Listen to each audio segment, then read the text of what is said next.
retentissement. La sonnerie de fin d'alerte m'éveilla. Isagar s'était déjà hissé sur la passerelle. La tête nue, elle me dédiait un sourire en me voyant émerger à mon tour. Je te croyais noyé dans ton jus, crustacé. Ce sera pour une autre fois, technocranae, lui lançai-je tandis que je me dépouillais de la partie supérieure de mon âme. Elle rit et me décocha un petit coup de patte, oubliant que mes jambes étaient encore entravées par la queue de la dépouille. Incapable de rétablir mon équilibre, je tentai de me rattraper à Isagar, en vain. Mes doigts glissèrent sur sa carapace humide, et les bras toujours couverts de son encombrant déguisement, la jeune fille ne parvint pas à m'aider. Je tombai à l'eau en hurlant. Les cranailles se ruèrent sur moi. Leurs pinces, claquant telles d'atroces machines à dépecer, Isagar sautait déjà dans le bassin, interposant sa carapace dont elle avait d'un geste rabattu le casque entre les monstres et mon corps sans défense. J'agrippais la passerelle et me halais dessus. Je hoquetais de terreur. J'avais abandonné mon appendice caudal dans une tenaille ennemie. Je n'arrivais pas à me croire indemne. Prudente, dès qu'elle m'avait vu sauver, Isagar s'était écarté du champ de bataille. Je me déplaçai pour lui prêter main forte, et dès qu'elle m'eut rejoint au-dessus de l'enclos, je l'invitai à s'en éloigner au plus vite. Mes doigts tremblaient, cependant qu'il l'aidait à se dépouiller de la mue. J'attendais des moqueries, mais quand son visage apparut, blême et creusé, je compris qu'elle n'avait pas été moins secouée que moi. Je n'ai jamais eu aussi peur de ma vie, lui avouai-je. Moi aussi, dit-elle avec un faible sourire. Hier, sur le dos du Waganaga. Sans toi, mes atomes auraient épaissi la chair délicieuse de Karanai. Tu te rends compte? Peut-être aurais-je été servi à ta table. J'aurais eu plaisir de te manger, sois-en persuadé. Quelle vengeance pour tout ce que je t'ai fait subir, n'est-ce pas? Et comme tu le sais, la vengeance est un plat qui se déguste froid, avec une bonne sauce aux algues, enchaînai-je dans un éclat de rire. Bientôt nous nous esclaffons comme deux bénets, nous tapant sur le dos et les cuisses, incapables de nous arrêter. Les sports mauves aidant, notre hilarité gagna par contagion tous les océanides que nous croisions, puis se propagea de proche en proche, si bien qu'à notre entrée sous la coupole de justice, tout Virgolandia retentissait des mêmes gloussements sans objet. Alf grimaçait dans son effort pour se retenir, mais Bâle nous jeta un regard lugubre qui glaça mon sourire. Je frissonnai. Isagar avait échappé à son oncle, au dog, à l'océan, au dardar et jusqu'au cranaille. Pourtant, elle n'était pas hors de danger.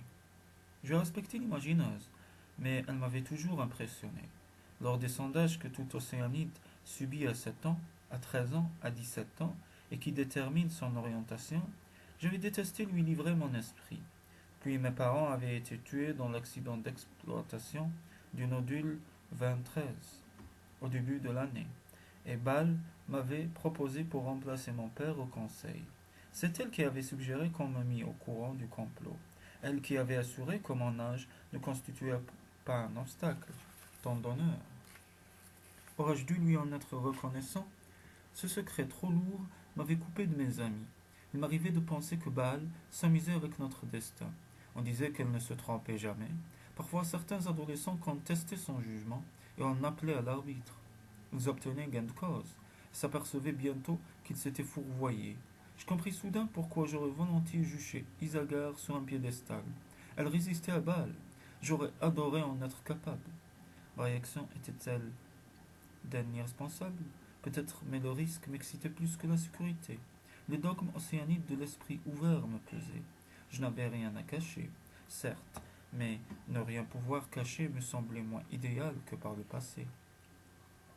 Bâle sentit mon agressivité car son regard délaissa la fille du hiérarque et vint déchiffrer mon visage. Je me sentis devenir à la fois brûlant et transparent alors qu'elle hochait la tête ironique.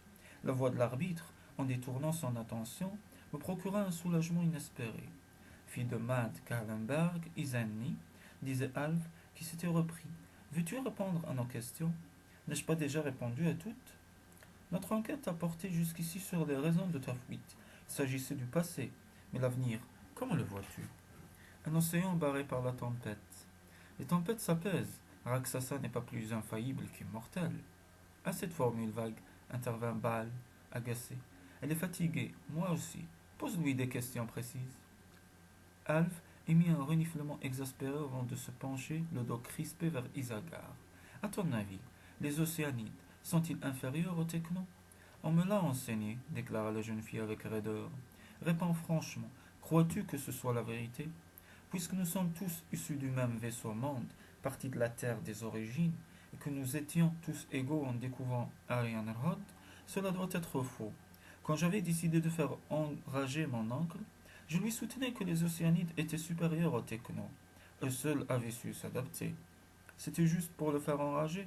Bah, je vous trouvais faible et pusillanime. Quand on détient un pouvoir, on ne s'en laisse pas déposséder. Comme Matt Kallenberg, Isani, insinua Baal. Oui, j'ai méprisé mon père quand il m'assurait qu'il était confortable d'abandonner les rênes à Raksasa. Le pouvoir use, le pouvoir corrompt, le pouvoir mène aux pires trahisons. Il me répétait ça comme si c'était une fatalité dont il valait mieux accabler quelqu'un d'autre. Moi, je crois qu'on peut gouverner sans se perdre et qu'on doit assumer ses responsabilités, non les fuir. Que tu es jeune, soupira Alf d'un air d'envie. Un jour viendra sans doute où tu partageras l'opinion de ton père, où ton exaltation s'effritera dans la routine, où tu t'apercevras que diriger c'est parfois se salir et qu'il n'est pas si facile, après, de s'en laver les mains. C'est ton problème, dit Isagar avec insolence. Stupéfait, j'entendis Bâle éclater de rire, tandis que Alf baissait la tête. Excellente répartie, commenta l'imagineuse. C'est exactement le problème de notre arbitre. Et à travers lui, des océanites qui ont voulu garder les mains propres, qui se sont déchargés des tâches salissantes sur les technos, un jour ils se sont aperçus que s'ils étaient parfaitement purs, ils étaient aussi parfaitement dépouillés. Privés de leur héritage, ils ne maîtrisaient plus rien. Et maintenant, une techno peut dire un alter, Jaal, par exemple, est moins intelligent que moi. Je n'ai pas dit ça. Ah bon? Comment mesures-tu notre infériorité dans ce cas? Eh bien, votre régression tout en bas de l'échelle. Me penses-tu capable d'en remonter les barreaux? Pourquoi pas? Contribuerais-tu à cette ascension en tant que hiérarque? Je ne suis pas Raksasa, je crois l'équité. Parfait, approuva l'imagineuse. Je remarquai ses yeux qui luisaient de satisfaction. Elle jugeait donc Isagar sincère. Dédaignant Alf, qu'elle aurait dû laisser conclure, elle se tourna vers moi. Nous te confions notre invité, déclara-t-elle. Restaurez-vous et dormez. Vous aurez besoin de force si ce que je prévois se réalise. Isagar s'extasia en découvrant mon octogone. Il occupait là le huitième et dernier étage d'une tour à section carrée, et chacune de ses quatre croisées donnait sur un balcon triangulaire, pointant en direction de l'un des points cardinaux. Je commandai notre repas sur la console, nous programmai deux fauteuils brumes devant une table d'eau et m'offrit les délices du geyser de soins avant de sortir sur le balcon sud où Isagar semblait abîmé dans la contemplation des sargasses. Je m'inclinai devant elle et saisis sa main. Dame Isagar, nos agapes sont prêtes. Elles me suivent avec grâce au centre de la pièce. Notre-Dame veut-elle se donner la peine de s'asseoir? Perplexe, elle jetait un coup d'œil circulaire au sol nu de l'octogone. As-tu l'intention de m'installer par terre? Notre-Dame me pardonne, nous ne sommes pas des sauvages. Tu disposes donc d'une structure antigrave invisible? Notre-Dame va comprendre, si elle accepte de fléchir les genoux. Isagar obtempéra, déclenchant les microjets porteurs qui se modelaient sur son corps et en suivaient chaque déplacement. Fantastique, murmura la jeune fille, médusée. Je ne connaissais pas ce système. La température est-elle convenable? Je l'ai ajustée sur celle de ton corps. Parfaite, c'est merveilleux. Je sens tous mes muscles se détendre. J'allai chercher le plateau où attendait notre festin et je déclenchai de nouveaux cris de joie. Des œufs fumés d'anguillules, une tranche de cranaille marinée à l'ayotte, un carafon de lait dorique fermenté. Voilà un menu de palais. Virgolandia te doit bien ça.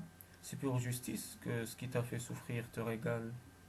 Je posai le plateau sur la table brune et m'aperçus que j'étais affamé. Comme moi, Isagar se jeta sur la nourriture et nous eûmes vite terrassé notre fringale.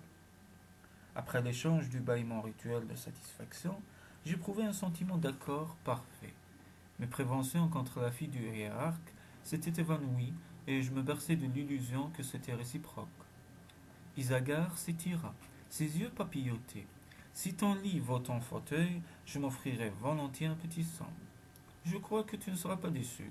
Je me levai, provoquant l'arrêt instantané des microjets. Fascinant, commentait Isagar en me joignant à la console. Comment cela marche-t-il? Rien de plus simple. Tu choisis une matrice pour un fauteuil, la hauteur d'assise, des accoudoirs et du dossier, puis la température plus chaude ou plus fraîche en fonction de tes goûts. Éventuellement un parfum, mais je ne suis pas assez riche pour t'offrir celui de l'ambre, même si je sacrifiais tout pour me baigner avec toi dans un diffuseur d'ambre bleu. Et le tour est joué. Pour le lit, tu peux décider de dormir à plat, ou la tête basse et les pieds surélevés, ou l'inverse. Enfin, ce que tu veux. À plat pour moi, décida la jeune fille. Je programmai nos deux couches et la ramenai au centre de la pièce. Je lui montrai les pores du sol par où l'eau sous pression était vaporisée ou aspirée, et lui expliquai qu'ils étaient dotés de senteurs activants ou désactivant les microjets en une nanoseconde. Ainsi l'eau épousait-elle en permanence la forme du corps, sans jamais en outrepasser le contour. Isagar s'allongea, se tortillant tel un l'envers pour éprouver les limites de son lit, et je retrouvai ma fascination de notre arrivée au Sargasses, car le déclin de Solatma baignait d'une clarté surréelle le corps de la jeune fille. Que le Krakon me pardonne, j'avais tout juste 18 ans, et jusqu'ici la politique m'avait davantage attiré que l'amour. Mais j'aurais volontiers sacré Isagar Notre-Dame des Sargasses. Je ressentis pour elle une attirance irrépressible. Je me dominais par l'éternel moyen d'un exercice des sept souffles. Ce lit a quand même un défaut, dit Isagar d'une voix somnolente. Pas moyen de dormir sur le ventre. Les océanides n'ont pas ce genre de problème. C'est vrai, j'oubliais que vous savez respirer l'eau. Avant-elle réellement oublié la différence principale de nos deux races, dans un éclair de lucidité, je me demandais si la force de séduction de la jeune fille n'était pas issue de cette différence même, de ce qu'elle lui conférait une aura d'exotisme, d'étrangeté d'autant plus désirable que dangereuse. Puis je m'affalai sur mon lit brune, où le sommeil m'accueillit aussitôt.